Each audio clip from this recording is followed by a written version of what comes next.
Touch Dile everyone and welcome to class 11 biology. So in the previous two video, we discussed on the animal kingdom, that is from 4th chapter, and we also discussed in detail the basis of classification of animal kingdom, and then we discussed on the characteristic features of different phylums under non-chordata. And these non-chordata are those group of organisms having no notochord in their body.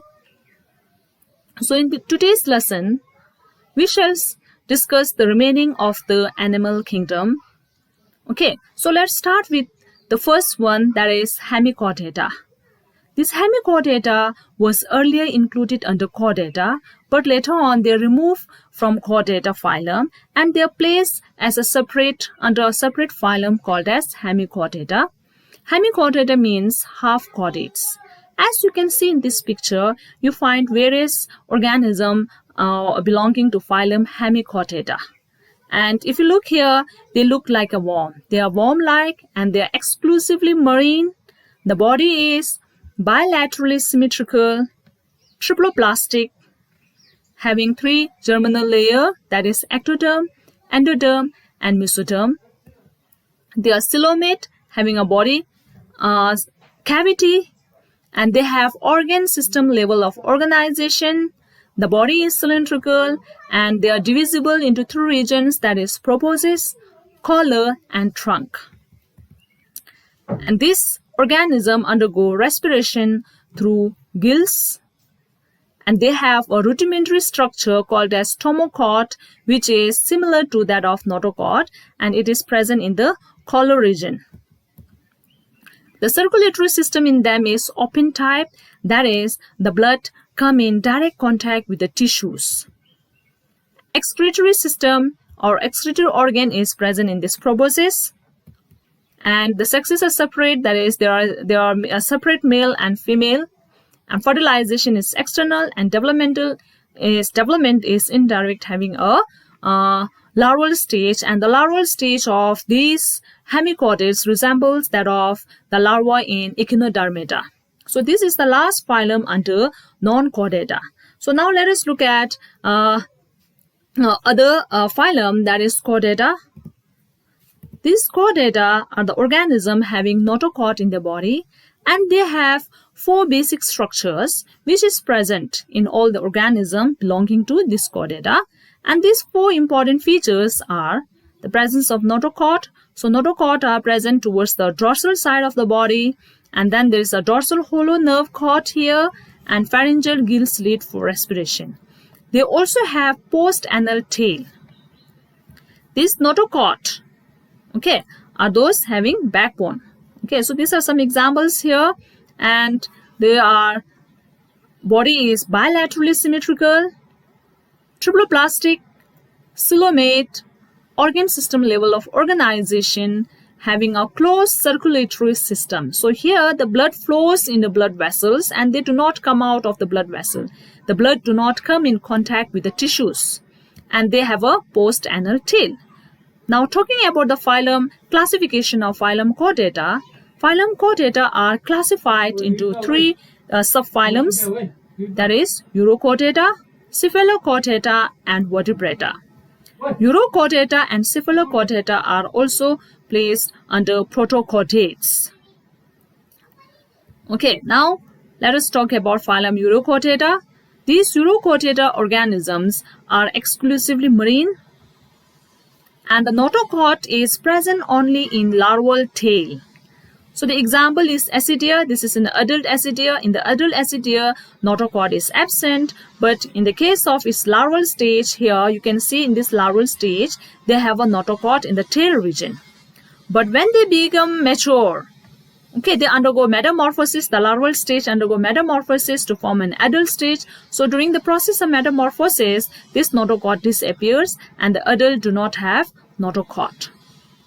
Okay, so Urochordata, having a notochord in the larval tail.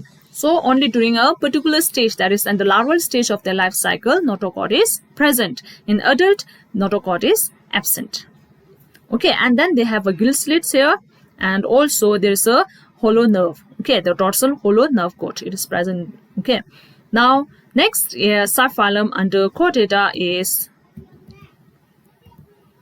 Cephalochordata. So this Cephalochordata has notochord extending from head till the tail region. So it is present throughout the body part, that is from head to tail, and also it is present throughout their body, throughout their life cycle. So it is persistent throughout their life. And these organism group are named lanceolate because the body is braid-like shape. Okay, and they burrow into the sand, but the head part remain above the ground so that they can feed. So they are marine suspension feeder. Next subphylum is Vertebrata. So in the case of Vertebrata, the notochords are replaced by a vertebral column, and this vertebral column can be composed or made up of either cartilage or bones. Okay, so this notochord is present only during the embryonic stage. Okay, so they have a central muscular heart. They have a central muscular heart, muscular heart having 2 chamber, 3 chamber, or 4 chambers. Okay, and the organ for excretion and osmoregulation is kidney, and they have a paired appendages, and these paired appendages can be fins or it can be limbs. Now again, this subphylum Vertebrata is further divided. Okay, based on first whether there is a presence of jaw or absence of jaw. Okay, absence of jaw here, lax jaw or bare jaw. So depending upon the presence or absence of the jaw, okay, you have agnatha and gnathostomata. The organism, the Vertebrata, having no jaws are placed under class Cyclostomata. And then this Gnathostomata having jaw again are further classified into superclasses like Pisces, which bears fins, and the Tetrapoda, which bears limbs. Tetra, four limbs. Okay, so here this Pisces is again further classified into 2 classes, that is Contrichthys and Ostrichthys. Contrichthys are those fishes having cartilage as in their endoskeleton, and Ostrichthys have endoskeleton made up of bones. And Tetrapoda again classified into 4 classes, that is Amphibia, Reptilia, Aves, and Mammals. So let us discuss about each classes in detail. First, Cyclostomata. So Cyclostomata are the organism which do not have jaws. So they have a circular mouth. The mouth is circular, and they have a sucker. Usually they are an ectoparasite on other fishes. The body is bilaterally symmetrical, coelomate, and also triploblastic, having an organ system level of organization. The body do not have scales and paired fins. So here in this you can see this is a lamprey and this is hagfish, and they both of them have the fin, but they do not have paired fin like pectoral fin and pelvic fin. They have only the dorsal fins here. They do not have paired fins. And the cranium and vertebral column are made up of cartilage. And the body do not have any scales. They do not have any scales.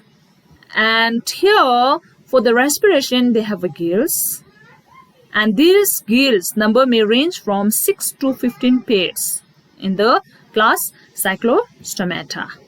And talking about the blood circulation is of closed type. So in this case, the blood flows in the blood vessels pumped by the heart. Okay, and this blood will not come out of these blood vessels. Tissue do not come in direct contact with the blood. These cyclostomes are usually marine, but during spawning, they move towards the fresh water, and after spawning, within few days they die. But the larvae, after undergoing metamorphosis, when they become adult, they return back to the ocean. Next class is Contrichthys. So Contrichthys consists of the fishes where the endoskeleton is made up of cartilage. So these are some examples of Contrichthys or the cartilaginous fishes.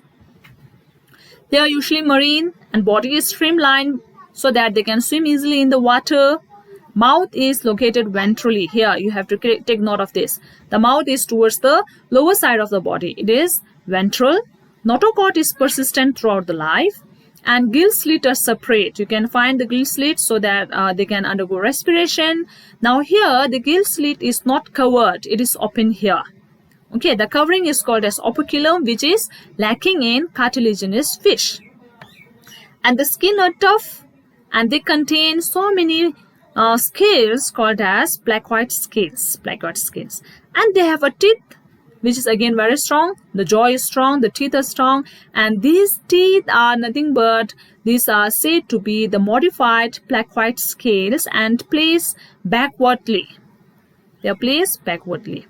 And in this shark, cartilaginous fish, you can find the paired fins like pectoral fin. Here pectoral fin, these two are paired, and then where there is a pelvic fin, a pair of them, and then there is a unpaired fin like dorsal fin. The first one here you can see dorsal fin here, and there is an anal fin, and then there is a caudal fin. These organisms, they do not have air bladder. Since they do not have air bladder, they have to swim constantly so that they can maintain the buoyancy. They can prevent sinking deep into the ocean. Talking about the heart, they are two-chambered, one auricle and one ventricle, two-chambered, and they are poikilothermous. That means they are cold-blooded animals. They cannot maintain the internal body temperature. If the external temperature rises, the body temperature rises. If the external temperature drops, the body temperature drops. So these organisms are called as poikilothermous or cold-blooded animals. Cold-blooded. They cannot regulate or maintain the internal body temperature. Sexes in them are separate. In the case of male, there is a pelvic fin, and this, of course, pelvic fin is present in both male and female, but the special about here in the case of male is there is a clasper which helps in reproduction. And the type of fertilization is internal fertilization, and many of them are viviparous, that is, there is no larval stage. Okay, of course, they will give rise to, not larval, they will give birth to a young one. Okay, not through the egg. Okay, viviparous are the one which give birth to a young one. Oviparous are the one which lay the egg. Now, some of the organisms have electric organs. For example, like in torpedo, and some may have poison sting, like in the case of trigon. Next class is Osteichthyes. Osteichthyes are they mainly consist of bony fishes, and they have endoskeleton made up of bone. They are marine as well as freshwater. A body is streamlined so that they can swim easily in water. Mouth is terminal here. So unlike that of Contrichthyes, here the mouth is terminal. In the case of Contrichthyes, we have seen that the mouth is here at the ventral side. But in the case of bony fish, the mouth is terminal. At the tip we can find. And they have 4 pairs of gills on each side, and the gills is covered. 4 pairs of gills, and the gills are covered by operculum. In the case of cartilaginous, that is Contrichthyes, operculum is absent. But in the case of Osteichthyes, operculum is present. And the body has a scale which is a cycloid or ctenoid scales. They have an air bladder. Here you can see they have an air bladder which helps to maintain buoyancy. The heart is two-chamber, one auricle, one ventricle, and they are poikilothermous, that is, they cannot maintain the internal body temperature. The sexes are separate, and fertilization is usually external. They are usually external, that is, fertilization takes place in water. Okay, and they are mostly oviparous. They lay egg, and development is direct. There is no larval stage. Next, class Amphibia. As the name indicates, the amphibian can live in aquatic as well as terrestrial habitat. So amphi means dual, bios means life. So amphibians, this group, can live in water as well as terrestrial habitat. So these are some examples you can find.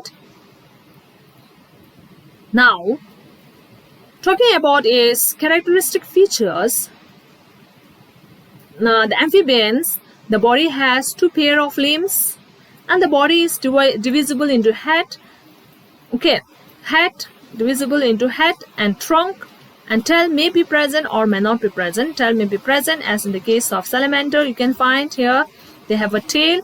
But in the case of frog, they do not have tail. And the amphibian skins are usually moist, which that is, they do not have scales, and they helps also in the exchange of gas. The eye has eyelid, and there is no external air. They do not have external air, but they can hear it through a structure called as tympanum. So this tympanum represents the air. Okay, so tympanum is at the exterior portion of the body, but in the case of human, we know that tympanum is inside the ears, external ear. Okay, and talking about the internal body part, they have alimentary canal that is complete. They have a mouth to anus. Okay, that is again here the opening is through a structure called as cloaca, which is common for alimentary canal, reproductive tract, and urinary tract. Here in this picture you find only two here. This is alimentary canal starting from mouth, and then stomach, intestine, and then rectum, and finally leading to opening called as cloacal aperture, cloaca. And then again here talking about urinary system, they have a kidney, and then forming a urine taken through the ureter, and then urinary bladder, and then again to the cloacal aperture. So they have a common exterior opening called as cloaca for alimentary canal, reproductive tract, and also for urinary system.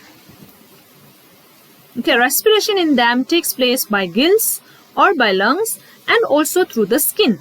So gills in the case of tadpole, larval stage.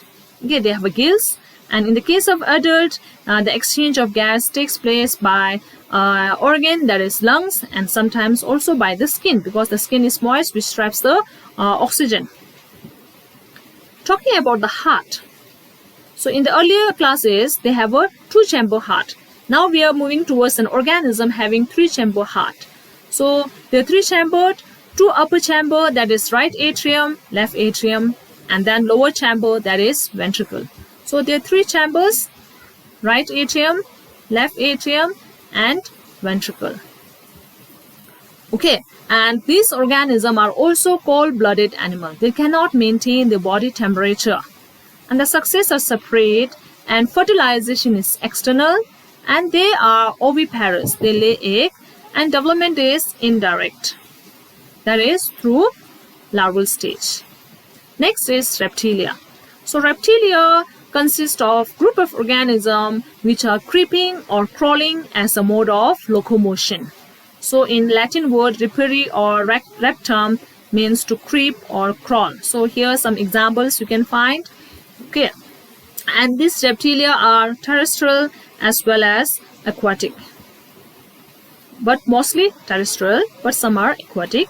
And body is covered by a dry and cornified skin or epidermal scale or the scutes, and this helps in protection against the desiccation on the terrestrial habitat.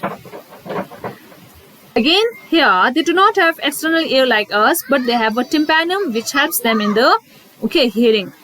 And in the case of snake, they do not have tympanum, they are deaf, but again they can feel the vibration on the ground and then sense the surrounding.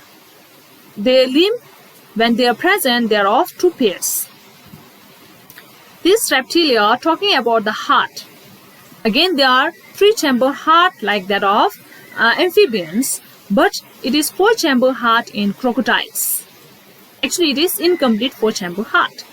They are poikilothermous, that is, they cannot maintain the internal body temperature. And some of the organisms like snakes and lizards, they shed their scales as skin scars. Sexes are separate, fertilization is internal, and they are oviparous. They lay their egg and the development is direct. Next, aves. This group have they are characterized by the presence of feather, and most of them can fly, except few flightless birds. They possess beak, and the forelimbs are modified into wings. And the hind limb is generally having a scales, and they are modified for walking or swimming or clasping onto the tree branches. And talking about the digestive system, they have an additional chamber that is the crop and gizzard. They have an additional chamber. So from mouth till end, or this opening again is called as cloaca here, and they have an external extra chamber, that is crop, you can find, and the gizzard. Respiration takes place through lungs, and this lungs is connected with number of air sacs so that they can supplement respiration. They get more air. Okay, so this lungs is connected with various air sacs, okay, which supplements respiration, and the bone in them are ossified. Okay, the skin are without gland except the oil gland at the base of tail. Endoskeleton is fully ossified. Their bone and the long bones are hollow with the air cavity, okay, which helps them in during the flight. Heart is completely four-chambered. So when we talk about vertebrata, the first few classes, that is fishes, it is three-chambered. Amphibian, it is three-chambered. Reptilia also three-chambered with the exceptions of crocodile. Now in the case of ape, it is four-chambered. It has two upper chamber, that is right and left auricle, and two lower chamber, that is left and right ventricles. Okay, so there is a complete four-chambered. And these complete four-chamber enable them to, let us say, separate the oxygenated blood and deoxygenated blood. Okay, which enables them to have an efficient supply of oxygen in each tissues. Because of which they are able to maintain the body temperature. Okay, so they are warm-blooded animals. They are homeothermous. Homeothermous are they're able to maintain their body temperature. Even if the external temperature drops, they're able to maintain the internal body temperature. If the external temperature is very high, again here the body, okay, maintain the normal body temperature. They will not change according to the external temperature. The sexes are separate and fertilization is internal, and you know that they are all oviparous. Okay, oviparous, they lay egg, and this egg are covered by calcareous shell so as to provide them protection, and they are also there is also the presence of the stored food for the young ones, and development is direct without any larval stage. Now the last class of mammalia, is mammalia. So this includes animals having important characteristic feature, that is having a pair of mammary gland and body hair. And where are they found? They are found everywhere. They are found in polar ice caps, they are found in desert, mountain, forest, grassland, dark caves, and also you can find them in in the water. Okay, so they have adaptation towards flight and also to live in water.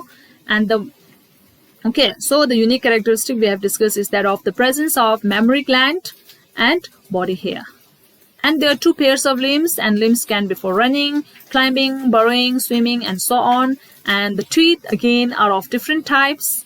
The heart is four-chambered, and they are warm-blooded or homeothermous, that is they are able to maintain the body temperature.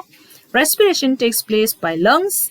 Sexes are separate and fertilization is internal, and the young one they produce are direct with few exceptions. They are they are viviparous with few exceptions, like for example, they are viviparous means they give birth to young one. Okay, there is no egg, but with few exceptions. Okay, like there is a platypus, okay, which are oviparous.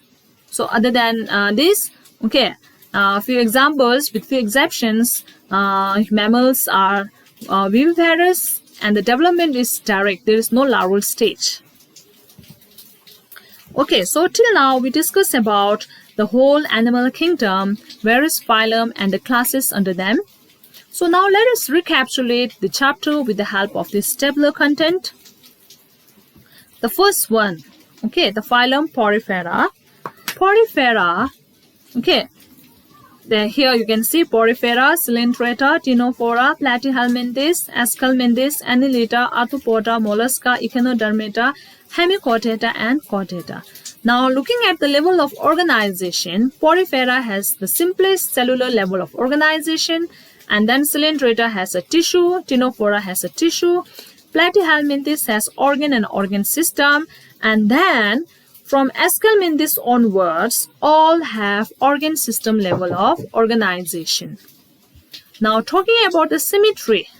The Porifera has asymmetrical body, and Coelenterata and Ctenophora has a radial symmetry, and then rest have a bilateral symmetry, with the exception of Echinodermata, which has a radial symmetry, but the larval stage has a bilateral symmetry body. Now again talking about the coelom. Coelom is nothing but these are the body cavity which is found between ectoderm and endoderm in the germinal layer. Okay, Porifera, the coelom is absent, Coelenterata absent, Ctenophora absent, Platyhelminthes absent. Okay, so till here coeloms are absent, and Aschelminthis has pseudocoelomate, and then after Aschelminthis there is Annelida till Chordata, they are coelomate. Okay, now talking about body segmentation, it is absent in all with the exception of Annelida, the earthworm, the body are segmented, and Arthropoda also the body are segmented. So except with the exception of these two, and also the Chordata. Okay, so till here Porifera to Hemichordata, these are non-chordates without notochords, without backbone. Okay, non-chordates. So in the non-chordates, with the exception of Annelida and Arthropoda, okay, all do not have segmentation, but segmentation is present in Chordata. Talking about the digestive system, Porifera, they do not have digestive system. Coelenterata and Ctenophora and Platyhelminthes, they have incomplete digestive system. That means there is only single opening where either for entry and exit. But the remaining have a complete digestive system, that is, they have a mouth and for the entry of the food, and then the anus for the exit of the undigested food. Okay. Now circulatory system, in the case of the first till Aschelminthis, the circulatory system is absent. Annelida onwards, circulatory system is present. Respiratory system, again Porifera, okay, they do not have a special respiratory system or organ. The exchange of gas takes place through the body surface. Likewise, till Aschelminthis, there is no respiratory system, but again from Annelida onwards, the respiratory system is present. Okay, either through gills or lungs or book lungs. Okay. Now let us look at the distinctive feature of each phylum. Porifera. Porifera are the organism with the body having a pores and canals in the body.